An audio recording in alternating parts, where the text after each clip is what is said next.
देखा जाए, हम लोग कोलिगेटिव प्रॉपर्टीज का फॉर्मूला पढ़ चुके हैं। कोलिगेटिव प्रॉपर्टीज हम लोग को 4 टाइप का पढ़ाया गया था।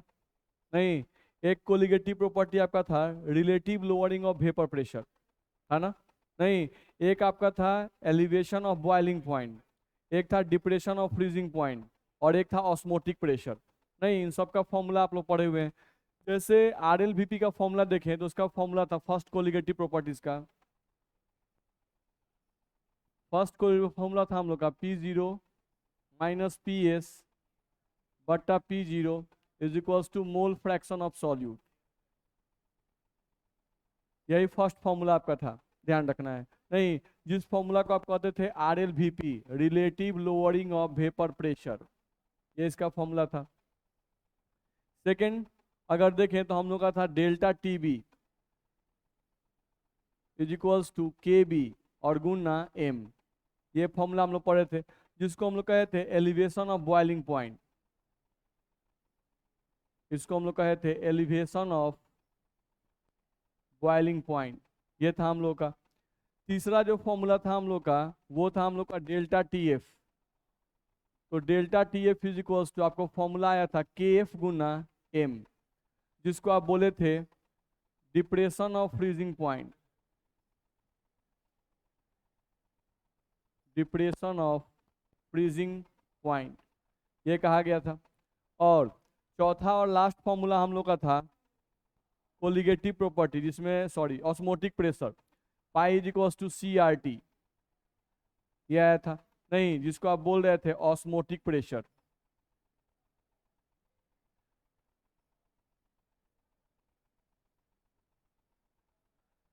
ध्यान रखना है। नहीं, तो ये 4 प्रॉपर्टीज हम लोग को दिए गए थे, ठीक है। 4 हम लोग फॉर्मूला पढ़े थे, ठीक है। Relative lowering of vapour pressure, elevation of boiling point, depression of freezing point और ऑस्मोटिक प्रेशर, ये 4 फॉर्मूला हम लोग पढ़े थे। इन चारों फॉर्मूला को राउल साहब ने दिया था। किसने दिया था? राउल साहब ने दिया था। और इन चारों फॉर्मूला को जब अलग अलग सॉल्यूशन में चेक किया गया, अलग अलग सॉल्यूशन केस में चेक किया गया, नहीं तो ऐसा पाया गया कि ये सभी जो फॉर्मूला हैं, ये सभी फॉर्मूला सिर्फ वैसे सॉल्यूशन के केस में सही हैं, सिर्फ वैसे सॉल्यूशन के केस में सही हैं जिनका सॉल्यूट नॉन इलेक्ट्रोलाइट हो। सॉल्यूट क्या हो? नॉन इलेक्ट्रोलाइट हो, ध्यान रखना है, ठीक है। तो नॉन इलेक्ट्रोलाइट का मतलब हुआ कि वैसा सॉल्यूट जो सॉल्वेंट में जाने के बाद एसोसिएशन या डिसोसिएशन का प्रॉपर्टी नहीं दिखाता है, ठीक है। हम लोग यहां से बोल रहे हैं कि ये सभी जो फॉर्मूला आपको लिखे गए, ये सारे फॉर्मूला जो लिखे गए, नहीं, इनको हम लोग को बोल रहा है कि valid for non electrolytes, valid for non electrolytes. ये सभी फॉर्मूला जो है ये नॉन इलेक्ट्रोलाइट्स के लिए वैलिड है, ध्यान रखना है। दूसरा पॉइंट क्या कह रहा है? नॉट वैलिड फॉर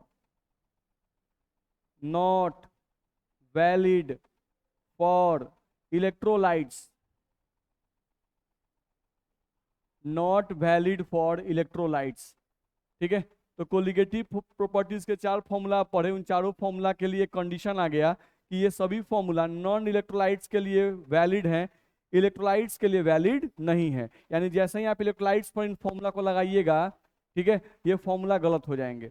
नहीं, नॉन इलेक्ट्रोलाइट्स के केस में ये सभी जो हैं सही रिजल्ट देंगे, ध्यान रखना है, ठीक है। तो लिखा भी हुआ है all the relation as derived here for colligative properties are applicable only to the solution containing क्या है? Non electrolytes. यानी जितने भी फॉर्मूला हैं ये सिर्फ वैसे सॉल्यूशन के लिए वैलिड हैं, वैसे सॉल्यूशन के लिए अलाउड हैं ये सभी फॉर्मूला जिसमें सॉल्यूशन के अंदर सॉल्यूट क्या हो? नॉन इलेक्ट्रोलाइट हो।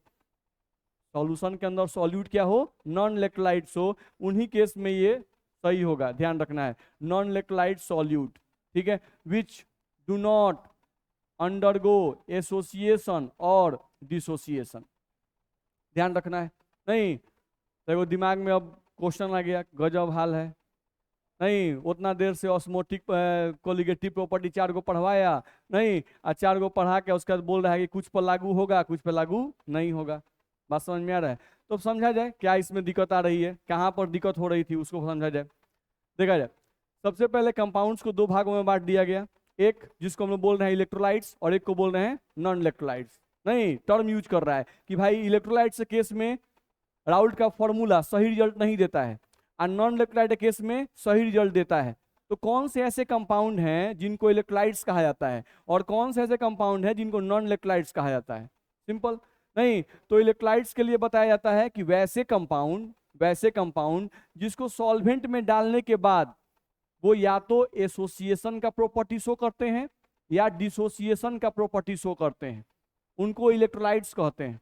नहीं, अब डिसोसिएशन का मतलब क्या हुआ या एसोसिएशन का मतलब क्या हुआ? जैसे मान लीजिए आप पानी ले लीजिए और पानी में आप NaCl को डाल दीजिए। नहीं, तो पानी के बाहर जब NaCl था तो उस समय Na और Cl सटा हुआ था। नहीं, अब उसको NaCl को एक कण को आप जब पानी में डालिएगा तो Na और Cl सटा हुआ रहेगा, अलग अलग हो जाएगा, अलग अलग हो जाएगा, डिसोसिएट कर जाता है। नहीं, तो वैसे सॉल्यूट जो सॉल्वेंट में जाने के बाद डिसोसिएट कर जाते हैं उन पर राउल्ट्स का फॉर्मूला लागू नहीं होगा। नहीं, क्यों लागू नहीं होगा भाई? पढ़ेंगे। नहीं, क्यों लागू नहीं होगा, पढ़ना है, ध्यान रखना है। साथ साथ ये बोल रहा है कि वैसे कंपाउंड, जो कंपाउंड मान लो हम कोई सबस्टांस ले लिए, दो सबस्टांस कोई ले लिए, ठीक है, और उन दोनों सबस्टांस को हम एक सॉल्वेंट में डाल दिए। सॉल्वेंट में जाने के बाद दोनों सबस्टांस जो हाथ में जब रखे दोनों अलग अलग था, और सॉल्वेंट में डाले तो दोनों सट गया। नहीं, तो सट गया यानी एसोसिएट हो गया, बस में आ रहा है, टूट गया यानी डिसोसिएट हो गया, सट गया यानी कि एसोसिएट हो गया। तो अगर आप हाथ में लिए थे, दोनों सॉल्यूट पार्टिकल्स अलग अलग थे, सॉल्वेंट में डालने के बाद दोनों चिपक गया, तो अगर कोई सॉल्यूट पार्टिकल्स ऐसा प्रॉपर्टी शो कर रहा है एसोसिएशन वाला भी, तो वैसे सॉल्यूट पार्टिकल पर भी राउल्ट का फॉर्मूला लागू नहीं होगा। मेरी बात समझ में आ रही है? तो राउल्ट के फॉर्मूला किन केस में लागू नहीं हुए? डिसोसिएशन केस में और एसोसिएशन केस में। यानी वैसे सॉल्यूट जो सॉल्वेंट में जाने के बाद टूट जाते हो उन पर भी राउल्ट का फॉर्मूला नहीं लागू होगा, और वैसे सॉल्यूट जो सॉल्वेंट में जाने के बाद जुट जाते हो, एसोसिएट कर जाते हो, उन पर भी फॉर्मूला लागू नहीं होगा। ध्यान रखना है। कहने का मतलब ये है कि जितना हाथ में सॉल्यूट पार्टिकल है सॉल्वेंट के अंदर जाने के बाद भी उतना ही रहना चाहिए। जैसे NaCl आप लिए, एगो NaCl लिए, तो एगो NaCl लिए तो उस समय Na और Cl सटा हुआ था हाथ में जब लिए थे। नहीं, तो आप कॉपी पर लिख लिए एगो NaCl लिए और उस पर गुना भाग शुरू कर दिए। अब पानी में डाले, पानी में जाने के बाद एगो जाकर दूगो भाग में टूट गया। नहीं, तो हाथ में कौन कय गो था, हाथ में पार्टिकल कय गो था? एक। सॉल्वेंट में जाने के बाद कय गो हो गया? दो। तो कोलिगेटिव प्रॉपर्टीज का डेफिनेशन क्या है? ऐसा प्रॉपर्टी जो नंबर ऑफ सॉल्यूट पार्टिकल्स पे डिपेंड करता है। अब हाथ में सॉल्यूट पार्टिकल्स का संख्या एक था तो आप गुना भाग एक पर कर दिए, अंदर जाने के बाद वो दो गो हो गया, चाहे तीन गो हो गया। नहीं, अंदर जाने के बाद वो खेला कर दिया, तीन गो हो गया। आप गुना भाग ऊपर कर रहे हैं कौन सी पर? एक पर, कि भाई हम तो देखे हैं एगो, एकदम आंख से देख के डाले हैं एगो। नहीं, एगो डाले आप पानी में जाकर वो तीन गो हो गया। तो जब पानी में जाकर तीन गो हो गया, आप स्केल लगाइएगा तो स्केल एक पर मापेगा कि तीन पर मापेगा? वो तीन पर मापेगा। वो सॉल्यूट पार्टिकल की संख्या को तीन काउंट करेगा। नहीं, तो तीन काउंट करेगा तो स्केल का वैल्यू क्या आ जाएगा? ज्यादा आ जाएगा, और आपका जो गुना भाग एक पर कर रहे थे वो कम आ जाएगा, क्योंकि colligative property number of particles पे डिपेंड करता है कि आप नंबर ऑफ पार्टिकल्स कितना है। नहीं, तो आप समझ रहे हैं का जो ऊपर है वही ना अंदर होगा भाई। नहीं, तो इसको मान के आप काम किए, इसलिए क्या हो गया? गलत हो जा रहा है। ठीक है, आप ऊपर काउंट कर रहे हैं कि दो सॉल्यूट पार्टिकल्स हाथ में है, लिख ले कॉपी पर दो सॉल्यूट पार्टिकल्स, नहीं इतना मास इतना, ये आप फॉर्मूला लगाने लगे, बस में आ रहा है, अंदर डाले दोनों गए आ जाकर सट गया। अब स्केल नापेगा दूगो पर कि एगो पर? एगो पर। नहीं, तो क्या आपका एक्सपेरिमेंटल रिजल्ट और आपका गुना भाग वाला रिजल्ट, कैलकुलेटेड रिजल्ट सेम आएगा? नहीं आएगा, ध्यान रखना है। नहीं, तो इसी कारण से हम लोग को यहाँ से बताया गया कि इलेक्ट्रोलाइट्स के केस में राउल्ट का फॉर्मूला लागू नहीं होता है। तो इलेक्ट्रोलाइट्स क्या है? कंपाउंड है। कैसे कंपाउंड? तो वैसे कंपाउंड जो सॉल्वेंट में जाने के बाद या तो डिसोसिएशन का प्रॉपर्टी शो करते हैं या तो एसोसिएशन का प्रॉपर्टी शो करते हैं, ध्यान रखना है। नहीं, यानी इलेक्ट्रोलाइट्स ऐसे सब्सटेंस हैं जिनके पार्टिकल्स की संख्या सॉल्यूशन के बाहर कुछ और होती है और सॉल्यूशन के अंदर कुछ और हो जाती है। मेरी बात समझ में आ रही है ना? ठीक है। नॉन इलेक्ट्रोलाइट्स, तो नॉन इलेक्ट्रोलाइट तो ही बताए। नॉन इलेक्ट्रोलाइट्स क्या है भाई? तो वैसे सब्सटेंस हैं जो ना ही डिसोसिएशन का प्रॉपर्टी शो करते हैं और ना ही एसोसिएशन का प्रॉपर्टी शो करते हैं। इसका मतलब जितना कण गिन के डाले हैं हाथ में, सॉल्यूशन में जाने के बाद भी उतना ही कण है। बस में आ रहा है? नहीं, आप 5 गो अगर चीनी का कण ले लीजिए, 5 गो चीनी का कण, तो 5 गो चीनी का कण का मतलब ही नहीं सर 5 गो चीनी का दाना। एक एक चीनी का, यानी C12H22O11 ये एगो चीनी हुआ, फिर C12H22O11 ये एगो चीनी हुआ। नहीं ऐसे ये नहीं कि हतहक चीनी का ले लिए ढेला। सर देखिए तो आप बोलते हैं आज इसको डाल रहे हैं पानी में तो वो तो हके ढेला रह रहा है, वैसे नहीं। चीनी का फॉर्मूला क्या है? C12H22O11। आप एक चीनी का कण लीजिए C12H22O11 और उस चीनी के कण को पानी में डाल दीजिए और देखिए कि क्या वो चीनी का फॉर्मूला पानी के अंदर जाने के बाद बदल जाता है? नहीं बदलता है, बिल्कुल वही फॉर्मूला पानी के अंदर भी रहता है। लेकिन नमक का फॉर्मूला बदल गया। नमक आप बाहर डाले थे तो NaCl सटा हुआ था, पानी के अंदर डालिए तो Na+ अलग है और Cl- अलग है, दोनों अलग अलग हो गया। तो दोनों अलग अलग हो गया तो अब निकालिएगा तो कभी Na+ दिखाई देगा, अरे Cl कहने गया, कभी निकालिएगा तो Cl दिखाई देगा। बुझा रहा है? लेकिन जब चीनी का एगो जो कण डाले थे जब निकालिएगा तो C12H22O11 ही निकलेगा। ये मेरा बात दिमाग में जा रहा है? नहीं तो ध्यान रखिएगा कि चीनी का जो कण होता है वो क्या है? नॉन इलेक्ट्रोलाइट्स है। नहीं, और नॉन इलेक्ट्रोलाइट कौन है? ग्लूकोज, C6H12O6, ग्लूकोज भी नॉन इलेक्ट्रोलाइट है। ग्लूकोज का जो फॉर्मूला आप ऊपर हाथ में रखिएगा, पानी में डालने के बाद भी ग्लूकोज का वही फॉर्मूला रहेगा अंदर भी। नहीं, यानी ग्लूकोज के कण डिसोसिएट या एसोसिएट नहीं होते हैं। और कौन है भाई? Urea, NH2CO NH2। यूरिया का फॉर्मूला भी जैसा हाथ में है पानी के अंदर भी वही फॉर्मूला रहेगा, वो डिसोसिएट या एसोसिएट नहीं करता है। तो इन 3 पार्टिकल पर, शुगर पर, यूरिया पर, ग्लूकोज पर, इन पर राउल्ट का फॉर्मूला 100% लग जाता है। नहीं, लेकिन जो लोग डिसोसिएट करते हैं जैसे Cl पानी में डालिएगा तो क्या यही रहेगा? H+Cl- H2SO4 H+SO4 2- HNO3 H+NO3-। टूटेगा कि नहीं टूटेगा? तो जो लोग टूट गए उन पर आउट का फॉर्मूला नहीं लगेगा क्योंकि कणों की संख्या चेंज हो जाएगी भाई। NaCl Na+Cl-, KCl K+Cl-, MgCl2 सब टूटने वाला है। NaOH Na+OH-, KOH K+OH-। तो इन सब पर लागू होगा? नहीं लागू होगा। आयनिक कंपाउंड लागू नहीं होगा, एकदम फैक्ट बात है, क्योंकि आयनिक कंपाउंड जो है वो पानी में जाने के बाद डिसोसिएट कर जाते हैं। बिल्कुल सही है, इतना में दिक्कत है? तो पहला कॉन्सेप्ट ये दिमाग में आया कि राउल्ट का फॉर्मूला किन सॉल्यूट पर लागू होगा और किन सॉल्यूट पर लागू नहीं होगा। तो इलेक्ट्रोलाइट्स पर लागू नहीं होगा और नॉन इलेक्ट्रोलाइट्स पर लागू होगा। इलेक्ट्रोलाइट्स में कौन लोग आते हैं? एसिड आता है, बेस आता है, सॉल्ट आता है। इलेक्ट्रोलाइट्स में, नॉन इलेक्ट्रोलाइट्स में कौन आते हैं? तो मेनली 3 आपको यूज बार बार आएंगे, शुगर, यूरिया और ग्लूकोज। इतना में दिक्कत है?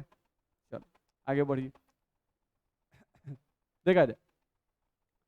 अब वही बात लिखा हुआ है कि following cases in which Raoult's formula of colligative properties are not valued. नहीं, कौन कौन सा केस है? नहीं, कौन कौन सा केस है जिसमें राउल्ट्स का फॉर्मूला लागू नहीं होता है? तो पहला केस कौन सा है? In case of dissociation. नहीं, तो डिसोसिएशन के केस में अगर देखा जाए तो अभी हम समझाए आपको, डिसोसिएशन के केस में क्या होगा? एक्सपेरिमेंटल वैल्यू ज्यादा आ जाएगा। आएगा कि नहीं आएगा?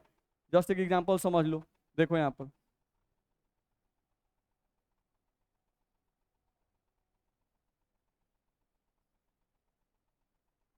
देखा जाए।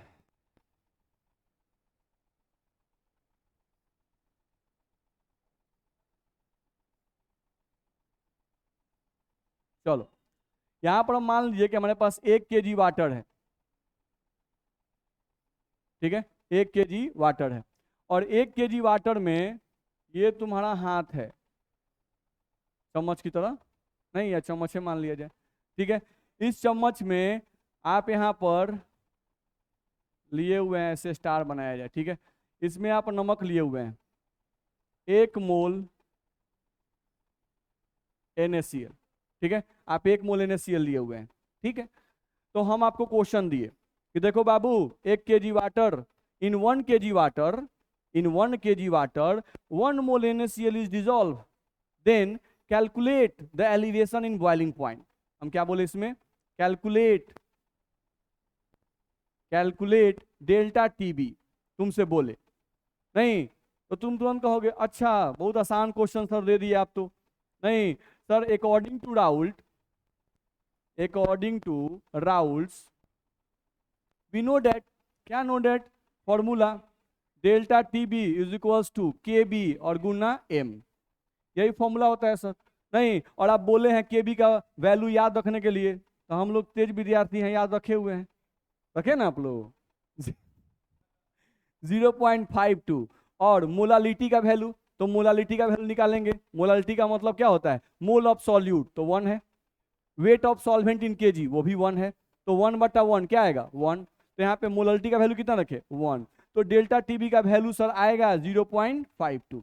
तो ये जो वैल्यू हम निकाले, ये कौन सा वैल्यू आ गया? Calculated value. ये कौन सा वैल्यू आ गया बाबू? कैलकुलेटेड वैल्यू तुमको आ गया 0.52। आएगा कि नहीं आएगा? आएगा। चलो अब यहां ध्यान दो,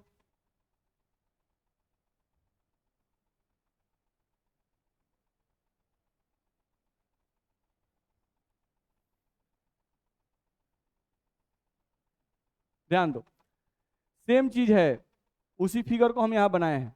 यहां भी अभी वाटर कितना है? 1 kg वाटर। कितना वाटर है? 1 kg वाटर। और सॉल्यूट अब तुम अंदर डाल दिए हो, तुम्हारे हाथ में जो NaCl था वो कितना था? 1 मोल NaCl था। लेकिन जैसे ही तुम इसको अंदर डालोगे, अंदर डालने पर ये हो जाएगा 1 मोल Na प्लस और प्लस 1 मोल Cl माइनस। तो टोटल मोल ऑफ पार्टिकल्स कितना हो जाएगा? Total mole of particles inside the solution, inside the solution, वो कितना हो जाएगा? 2 मोल। होगा कि नहीं होगा? क्योंकि NaCl बाहर में सटा हुआ था, अंदर जाकर टूट गया, तो पार्टिकल संख्या कितनी हो गई? 2। नहीं तो 1 मोल Na प्लस और 1 मोल Cl माइनस, 2 मोल। अब तुम क्या किए, इसको एक्सपेरिमेंटली मेजर करने के लिए कि भाई 1 kg पानी का बॉइलिंग पॉइंट होता है 100 डिग्री सेल्सियस। 1 kg पानी का बॉइलिंग पॉइंट कितना? 100 डिग्री सेल्सियस। नहीं, अब हम जानते हैं कि पानी में अगर हम लोग कोई भी नॉन वोलेटाइल सॉल्यूट डालेंगे तो पानी का बॉइलिंग पॉइंट पहले के रिस्पेक्ट में बढ़ जाता है, बढ़ता है ना? पानी का बॉइलिंग पॉइंट क्या होता है? बढ़ जाता है। तो कितना से बढ़ा, ये मापने के लिए हम लोग क्या किए, इसमें एक स्केल डाल दिए। इसमें हम लोग स्केल डाल दिए। नहीं, ध्यान रखना है। अब इस स्केल को हम लोग डाल के मेजर किए।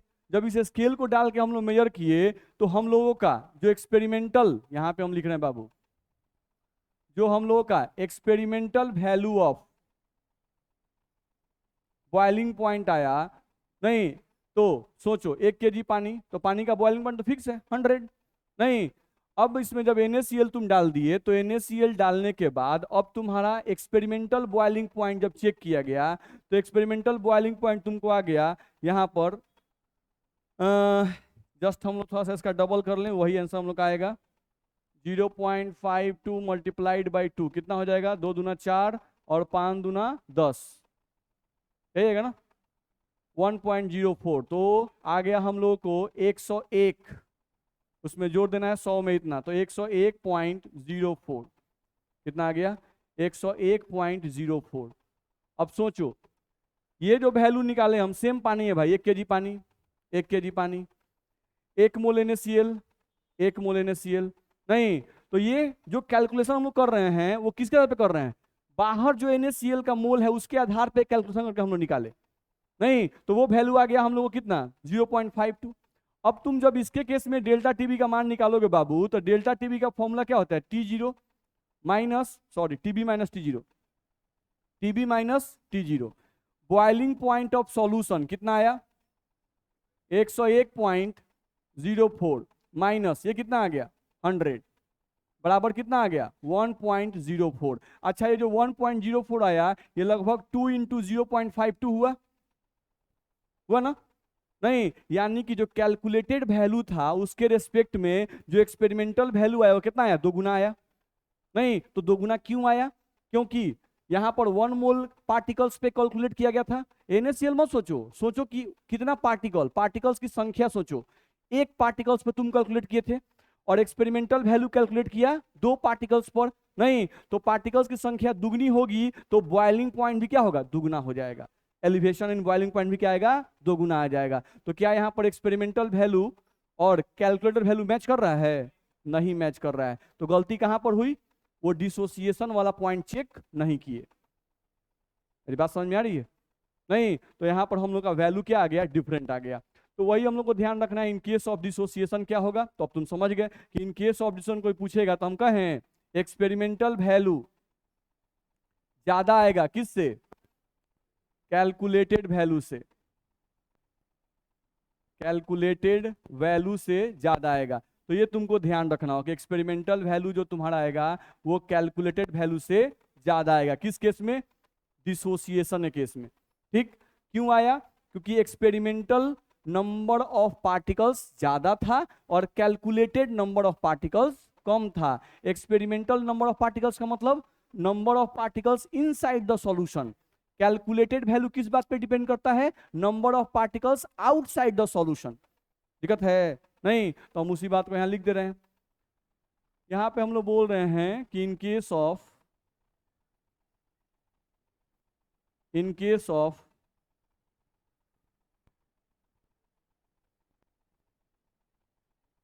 dissociation, number of particles inside the solution is greater than number of particles outside the solution. Due to this reason,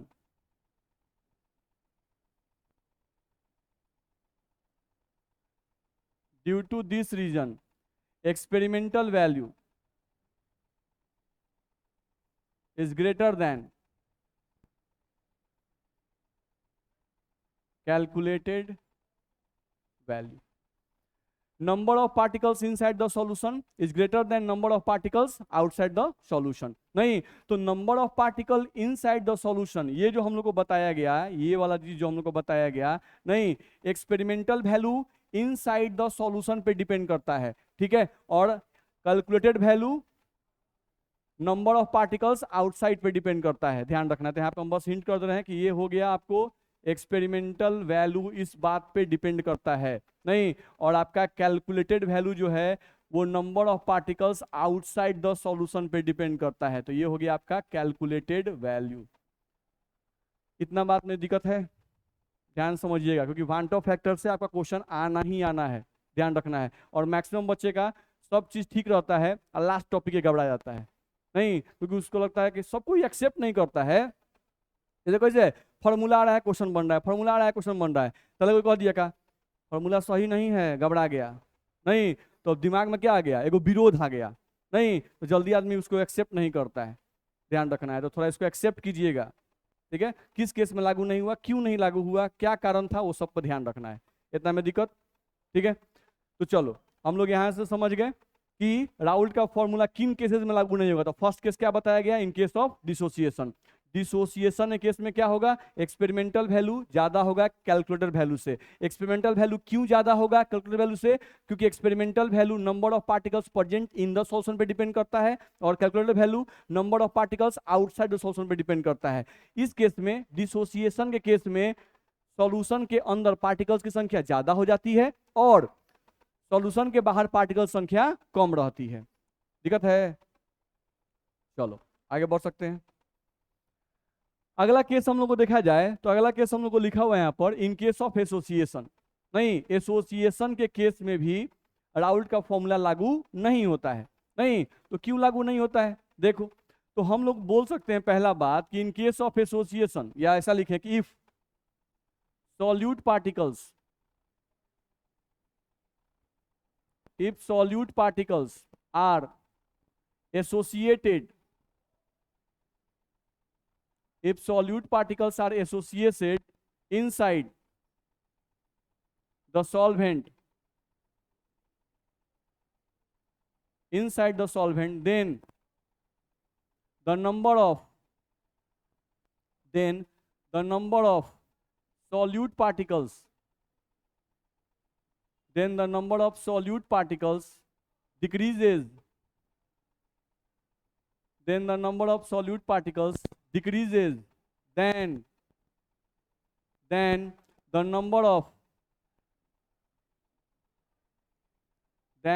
of solute particles present outside the solution.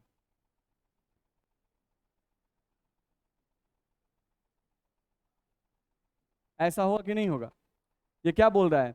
ये बोल रहा है कि if solute particles are associated, अगर solute particles associate कर जाएंगे, आपस में सट जाएंगे, कहां पर? इनसाइड द सॉल्वेंट, सॉल्वेंट के अंदर जाने के बाद, ध्यान रखना है, then the number of solute particles decreases, तो सॉल्यूशन के अंदर यानी सॉल्वेंट के अंदर अगर सॉल्यूट पार्टिकल सट गए, नहीं तो आप गिन के डाले थे 2 गो, और सॉल्वेंट में हो गया 1 गो, नहीं तो सॉल्वेंट के अंदर सॉल्यूट पार्टिकल्स की संख्या कम हो गई और सॉल्वेंट के बाहर सॉल्यूट पार्टिकल संख्या ज्यादा है, नहीं तो सॉल्यूट के पार्टिकल्स की संख्या का ही तो सब खेल है भाई। तो अगर सॉल्यूट पार्टिकल्स की संख्या सॉल्यूशन के अंदर कम हो जाएगी तो experimental value of colligative property क्या हो जाएगा? कम हो जाएगा, और कैलकुलेटेड वैल्यू क्या हो जाएगा? ज्यादा हो जाएगा। तो यहां पे हम बोल सकते हैं तो experimental value of colligative property क्या हो जाएगा? कम हो जाएगा। किससे? कैलकुलेटेड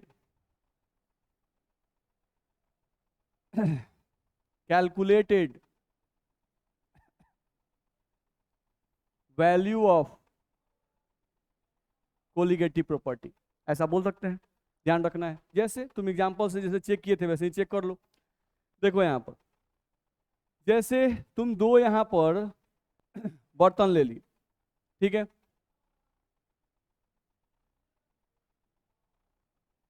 ये तुम्हारा पहला बर्तन है, ठीक है, इसमें तुम ले लिए 1 kg वाटर, ठीक है, और 1 kg वाटर में तुम यहाँ चम्मच लिए हुए हो, इस चम्मच में तुम्हारे पास है, सॉरी यहाँ पर 1 kg वाटर नहीं लेते हैं, सॉल्वेंट थोड़ा चेंज करते हैं, 1 kg बेंजीन। चलो अब यहाँ पर जो हम चम्मच में सॉल्यूट लिए हुए हैं वो लिए हुए हैं 2 मोल CH3COOH, 2 मोल क्या लिए हुए हैं? CH3COOH, ये एसिटिक एसिड है, नहीं ये ले लिए। चलो अब हम लोग को इस केस में, ये केस 1 है, इस केस में तुमको क्या क्या दिया हुआ है? 1 kg बेंजीन और 2 मोल CH3COOH। अब तुमको कोई बोल दिया यहां से क्या? Calculate delta TF, delta TF का वैल्यू निकालो। तो तुम क्या करोगे? तुम यहां से लिखोगे कि सर डेल्टा TF का फॉर्मूला होता है डेल्टा TF बराबर KF इंटू M, ऐसा फॉर्मूला होता है। तो सर अगर डेल्टा TF का वैल्यू निकालेंगे तो delta TF is equals to KF का वैल्यू बेंजीन के लिए कुछ होता होगा, हम KF ही रहने दे रहे हैं अभी, नहीं, और मोलालिटी का वैल्यू, तो मोलालिटी का वैल्यू कितना लेंगे? 2, क्योंकि मोल ऑफ सॉल्यूट 2 और वेट ऑफ सॉल्वेंट 1, नहीं तो क्या आएगा? 2 आएगा। तो डेल्टा TF का वैल्यू हमको क्या आ गया? KF मल्टीप्लाइड बाई 2, दिक्कत है, KF मल्टीप्लाइड बाई 2 हमको आ गया, किसका वैल्यू? डेल्टा TF का वैल्यू। अब यहां आओ, ये तुम्हारा है केस 2, केस 2। अब एसिटिक एसिड की खासियत क्या है कि जैसे ही तुम इस एसिटिक एसिड को CH3COH को बेंजीन सॉल्वेंट में डालोगे, बाहर है ये 2, अंदर जाके ये 2 जो है वो चिपक जाएगा और एक कण में कन्वर्ट कर जाएगा। नहीं कैसे होता है दिखा दे हम लोग। देखो CH3 C double bond OH, यही एसिटिक एसिड है, लिखे है ना। चलो इस पर क्या चार्ज है? Partial negative. इस पर क्या चार्ज है? पार्शियल निगेटिव, इस पर क्या है पार्शियल पॉजिटिव, क्योंकि ऑक्सीजन मोड इलेक्ट्रोनेगेटिव होता है। ये समझ में आ रहा है ना? नहीं, ऑक्सीजन और कार्बन में ज्यादा इलेक्ट्रोनेगेटिव कौन है? ऑक्सीजन। तो जो मोड इलेक्ट्रोनेगेटिव होता है उस पर क्या आता है? Negative charge. और जो लेस इलेक्ट्रॉन से क्या होता है? Positive charge. Same as oxygen और हाइड्रोजन में मोड इलेक्ट्रोनेगेटिव कौन है? ऑक्सीजन। तो पार्शियल निगेटिव है, इस पर क्या आएगा? पार्शियल पॉजिटिव आएगा। एक और एसिडिक एसिड लिखते हैं, चलो।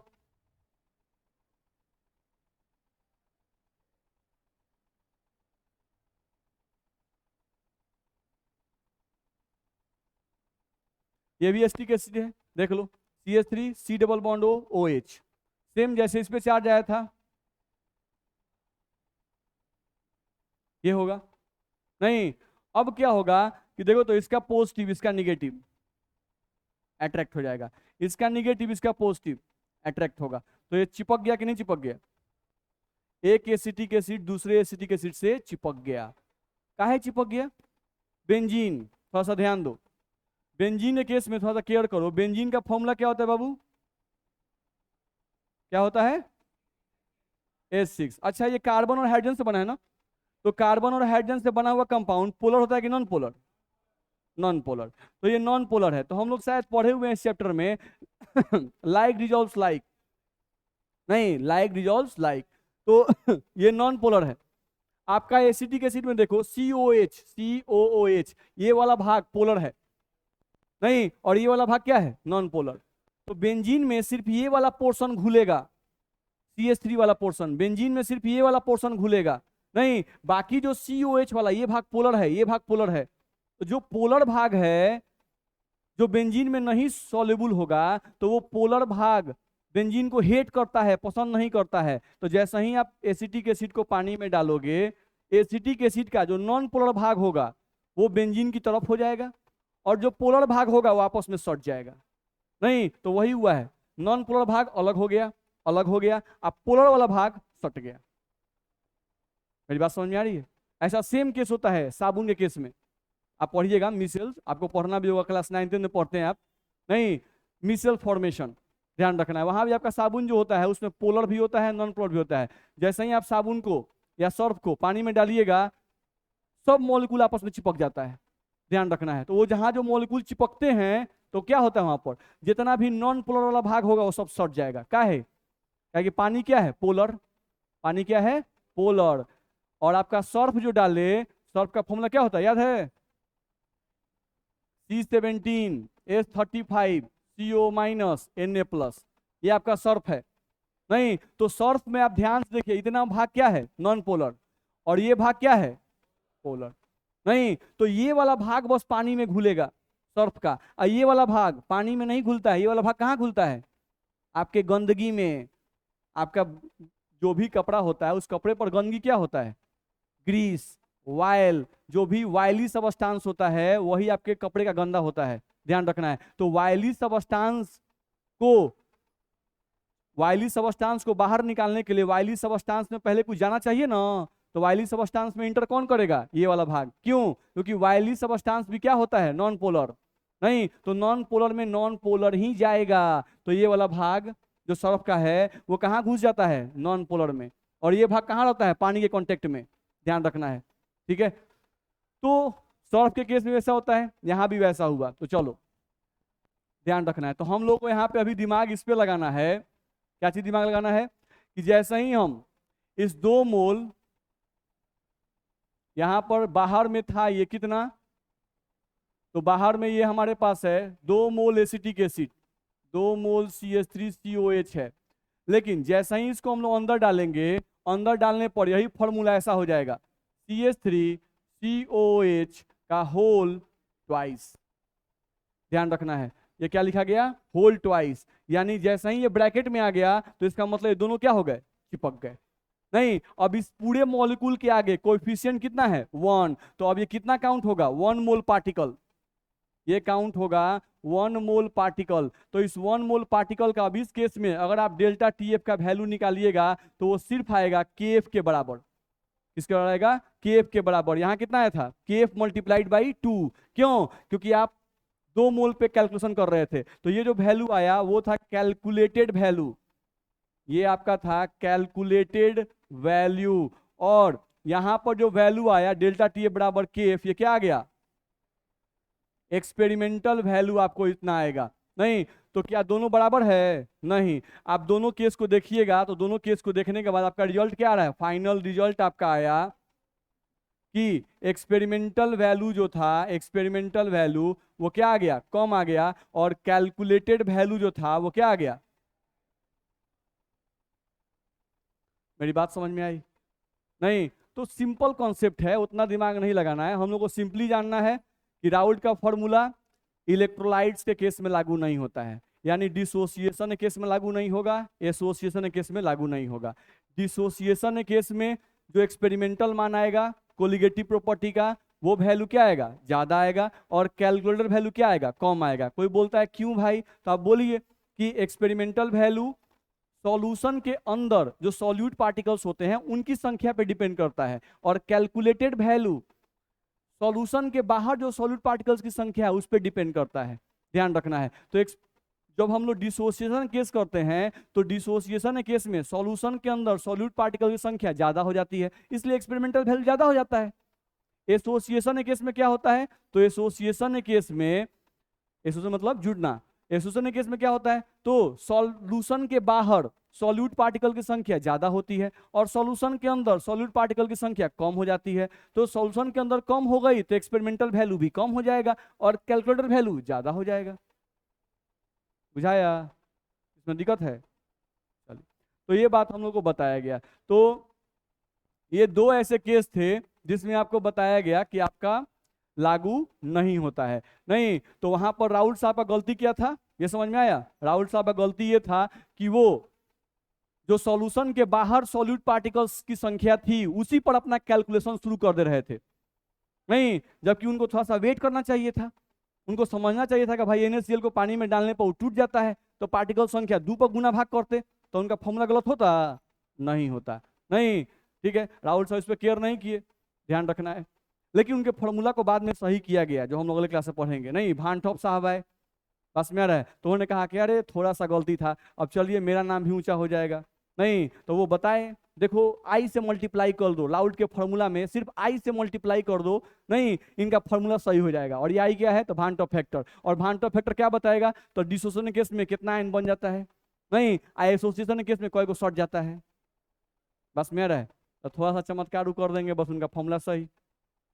चलो, अब इलेक्ट्रोलाइट्स। तो इलेक्ट्रोलाइट्स के केस में यहां ध्यान दो, इलेक्ट्रोलाइट्स के केस में राउल्ट का फॉर्मूला लागू होता है कि नहीं होता है? इलेक्ट्रोलाइट केस में नहीं होता है, नॉन इलेक्ट्रोलाइट केस में लागू होता है। ठीक है, दिक्कत नहीं ना है? ठीक है, इलेक्ट्रोलाइट्स कौन है? जो या तो एसोसिएशन का प्रॉपर्टी शो करते हैं या डिसोसिएशन का प्रॉपर्टी शो करते हैं। ठीक है, उन लोगों के केस में लागू नहीं होता है। नॉन इलेक्ट्रोलाइट केस में लागू होता है। नॉन इलेक्ट्रोलाइट के एग्जांपल कौन है? Sugar, urea, glucose. ध्यान रखना है, इलेक्ट्रोलाइट्स के बहुत सारे एग्जांपल हैं। नहीं, जितना जनरली जो वो बच्चा बोला, आयनिक कंपाउंड्स, जितना भी आयनिक कंपाउंड है, NaCl, KCl या स्ट्रॉन्ग एसिड, स्ट्रॉन्ग बेस, वो सब क्या है? इलेक्ट्रोलाइट्स हैं। ठीक है, चलो, अब इलेक्ट्रोलाइट्स ये ऐसे सब्सटेंस हैं जिनके केस में राउल्ट का फॉर्मूला लागू नहीं होता है। अब इन इलेक्ट्रोलाइट्स के केस में दो बातें जाननी जरूरी है क्योंकि इनका यूज आने वाला है। नहीं तो इलेक्ट्रोलाइट्स दो तरह के होते हैं, एक होता है स्ट्रॉन्ग इलेक्ट्रोलाइट्स और एक होता है वीक इलेक्ट्रोलाइट। ठीक है, एक होता है स्ट्रॉन्ग इलेक्ट्रोलाइट और एक होता है वीक इलेक्ट्रोलाइट। तो स्ट्रॉन्ग इलेक्ट्रोलाइट का मतलब क्या है? स्ट्रॉन्ग इलेक्ट्रोलाइट का मतलब होता है वैसे कंपाउंड, इलेक्ट्रोलाइट क्या है? कंपाउंड है। नहीं तो वैसे कंपाउंड जिनको सॉल्वेंट में डालने पर कंप्लीट डिसोसिएट कर जाते हैं। क्या करते हैं? कंप्लीट डिसोसिएट कर जाते हैं। नहीं, सॉल्वेंट के किसी भी अमाउंट में, सॉल्वेंट का अमाउंट कम रहे चाहे सॉल्वेंट का अमाउंट ज्यादा रहे, सॉल्वेंट के किसी भी अमाउंट में अगर कोई कंपाउंड कंप्लीटली आयन में डिसोसिएट कर जाए तो वैसे कंपाउंड को क्या बोलेंगे? Strong electrolyte. देख रहे हो, नाम है स्ट्रॉन्ग, लेकिन पानी में जाने के बाद कंप्लीट डिसोसिएट कर जाता है। ठीक है, जैसे आप NaCl लिए, तो NaCl स्ट्रॉन्ग इलेक्ट्रोलाइट का एग्जांपल है। तो आप NaCl को ले लो और NaCl का मान लो आप 5 गो पार्टिकल ले लिए, यानी एगो NaCl फॉर्मूला, 2 गो NaCl, 3 गो NaCl, नहीं और उसको 3 गो NaCl को आप पानी में डाल दो। जैसे ही आप पानी में डालोगे, चाहे पानी की मात्रा कम हो या पानी की मात्रा ज्यादा हो, वो NaCl कंप्लीट डिसोसिएट कर जाएगा। यानी कि 3 गो NaCl कई गो पार्टिकल बनाएगा? 6 गो, क्योंकि एक गो NaCl टूटेगा, एक Na प्लस Cl माइनस, फिर एक टूटेगा Na प्लस Cl माइनस, फिर टूटेगा Na प्लस Cl माइनस, तो टोटल पार्टिकल कई गो बना? 6 गो। बस में आ रहा है, तो कंप्लीट डिसोसिएट कर जाते हैं ये, ध्यान रखना है। तो वही लिखा हुआ है, आप पढ़ सकते हो। Those compound which completely dissociate into ions in any given amount of solvent are called as strong electrolytes। ठीक है, अब स्ट्रॉन्ग इलेक्ट्रोलाइट्स के एग्जांपल कौन से हैं बाबू? तो NaCl, KCl, ये सब इसके एग्जांपल हैं। स्ट्रॉन्ग एसिड आ जाओ, H2SO4, HCl, HNO3, ध्यान रखना है। Strong base NaOH, KOH, etc, ये सब क्या है? Strong electrolyte. बस में रहा है, तो इनको पानी में डालोगे तो ये कंप्लीटली टूट जाएंगे। ठीक, अब स्ट्रॉन्ग इलेक्ट्रोलाइट जिसे पहचानना भी जरूरी है। आंख खोल रखना, तुम ही कह रहे हैं, आंख मुलका रहा है बार बार, तुम नींद आ रहा है तुमको? नहीं आएगा गधा कहीं का, सब एक से एक हाल है। देखिए यहाँ पर स्ट्रॉन्ग इलेक्ट्रोलाइट पहचानने के लिए क्या ध्यान रखेंगे, यहाँ पर ध्यान दो। 1A पीरियोडिक टेबल में तुम देखोगे तो पीरियोडिक टेबल में 1A होता है। तो 1A में तुमको अगर मेटल हम लोग बात करें तो लिथियम होता है, सोडियम होता है, पोटासियम होता है, रुबिडियम होता है, सीजियम, फ्रांसियम नहीं लिख रहे हैं, ठीक है, रेडियो एक्टिव है। तो lithium, sodium, potassium, rubidium, caesium, ये लोग कहीं भी दिखाई दे बाबू, ये लोग कहीं भी तुमको दिखाई दे तो ये लोग स्ट्रॉन्ग इलेक्ट्रोलाइट्स हैं, ध्यान रखना। नहीं देख लो, सोडियम दिख रहा है, पोटासियम दिख रहा है, नहीं तो ये कहीं भी तुमको दिखाई दे तो समझ जाओगे क्या है? स्ट्रॉन्ग इलेक्ट्रोलाइट है। तो एक ये भी पहचानने का तरीका होता है। बाकी कुछ तो याद रखना पड़ेगा, जो स्ट्रॉन्ग एसिड है, H2SO4, HCl, HNO3, जो भी स्ट्रॉन्ग एसिड होते हैं वो सब क्या होते हैं? स्ट्रॉन्ग इलेक्ट्रोलाइट के एग्जाम्पल होते हैं। तो इनकी खासियत है कि ये कंप्लीट डिसोसिएट कर जाते हैं। ठीक, यहाँ आओ वीक इलेक्ट्रोलाइट। तो वीक इलेक्ट्रोलाइट की खासियत ये है कि वीक इलेक्ट्रोलाइट कंप्लीट डिसोसिएट नहीं करते हैं, ये पार्शियल डिसोसिएट करते हैं। पार्शियल डिसोसिएट का मतलब हुआ कि तुम मान लो 5 गो एसिटिक एसिड ले लो, एसिटिक एसिड एक वीक इलेक्ट्रोलाइट है, CH3COH, तो तुम 5 गो ले लिए CH3COH, पांचों को तुम पानी में डाल दिए, 1 kg पानी में डाल दिए। पांचों को डालोगे तो मालूम चला कि 1 गो आयन में टूटा, बाकी 4 गो जैसे डाले थे वैसा ही रह गया। नहीं, एक तुम्हारा आयन में टूट गया, बाकी 4 गो वैसे ही रह गया। तो क्या तुम जितना मॉलिक्यूल डाले थे क्या सब वो आयन में टूटा? नहीं, नहीं, कुछ ही टूटा और कुछ उसी रूप में रह गया। तो हम लोग कहते हैं कि वो लोग पार्शियली डिसोसिएट किए, कंप्लीट डिसोसिएट नहीं किए। तो वैसे मॉलिक्यूल को क्या कहा गया? Weak electrolytes. क्या कहेंगे उन्हें? Weak electrolytes. तो लिखा हुआ है, देख लो, those compounds which partially dissociate into ions in a given amount of solvent are called as weak electrolytes। ठीक है, वीक इलेक्ट्रोलाइट्स के एग्जांपल तुम देख सकते हो, जैसे एसिड में तुम्हारा फॉस्फोरिक एसिड H3PO4, नहीं तुम्हारा एसिटिक एसिड CH3COOH, ध्यान रखना है। तो ये सब तुम्हारे वीक इलेक्ट्रोलाइट्स हैं, या तुम्हारा कैल्शियम क्लोराइड CaCl2 etc। तो ये सब वीक इलेक्ट्रोलाइट्स हैं, ध्यान रखना है। जिसमें कार्बन कंटेंट ज्यादा हो जाए, जिसमें कार्बन कंटेंट क्या हो जाए? ज्यादा होने लगे, नहीं वो लोग ज्यादा वीक इलेक्ट्रोलाइट्स में आते हैं। जैसे कीटोन तुम ले लो, CH3 COCH3, बस में आ रहा है? नहीं, तो ये सब तुम्हारा क्या है? वीक इलेक्ट्रोलाइट्स है। इसमें दिक्कत है? नहीं, तो स्ट्रॉन्ग इलेक्ट्रोलाइट जो कंप्लीट टूट जाए, जितना हम मॉलिक्यूल लेंगे वो सब आयन में टूट जाएगा, वो कंप्लीट, वो स्ट्रॉन्ग हो जाएगा। और जो पार्शियल डिसोसिएट करे, कंप्लीट आयन में नहीं डिसोसिएट करे, उसे क्या कहेंगे? Weak electrolytes. नहीं, अब इन दोनों में डिफरेंस जानना जरूरी होता है। क्यों? क्योंकि तुम ध्यान से देखो, अगर हम नॉर्मली बात करें तो मान लो कि तुम एक बर्तन लिए, जैसे हम यहाँ पे एग्जांपल ले लें, थोड़ा सा एग्जांपल ले रहे हैं, बस समझ लीजिए, थोड़ा सा छोड़ रहे हैं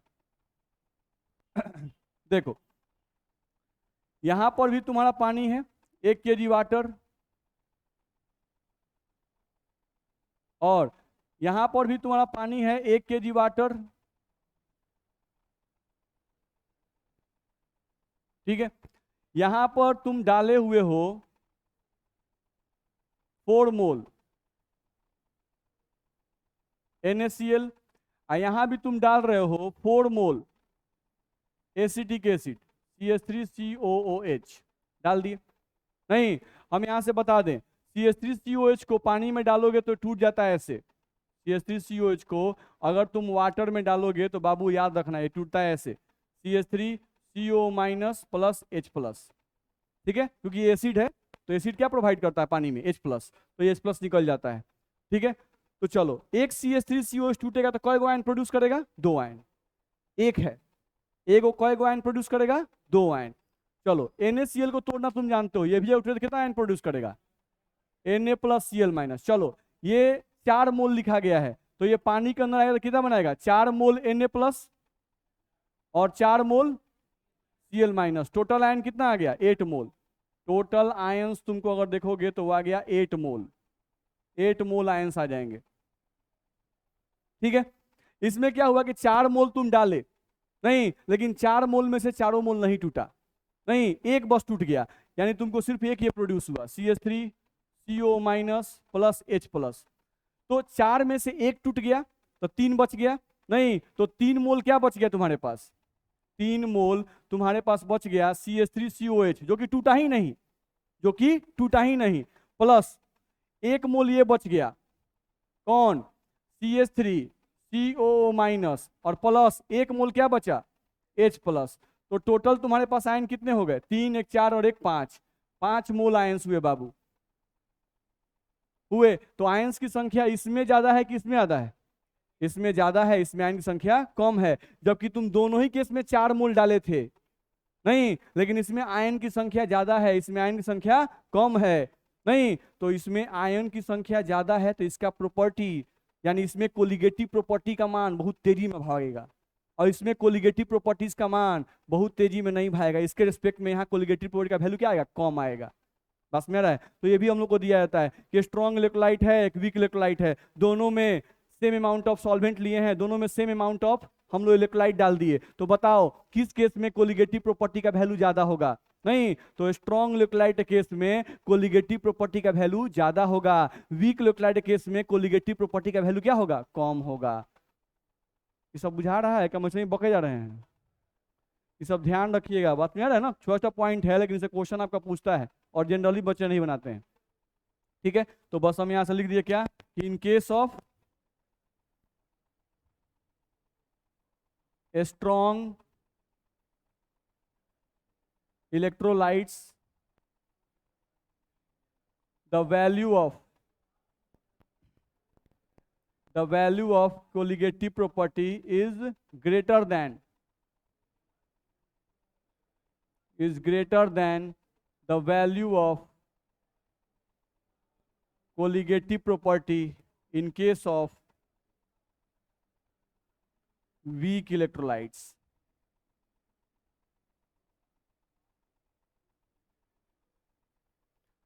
ठीक है, तो इसको ध्यान रखिएगा, चलिए अगले क्लास में आगे बढ़ेंगे।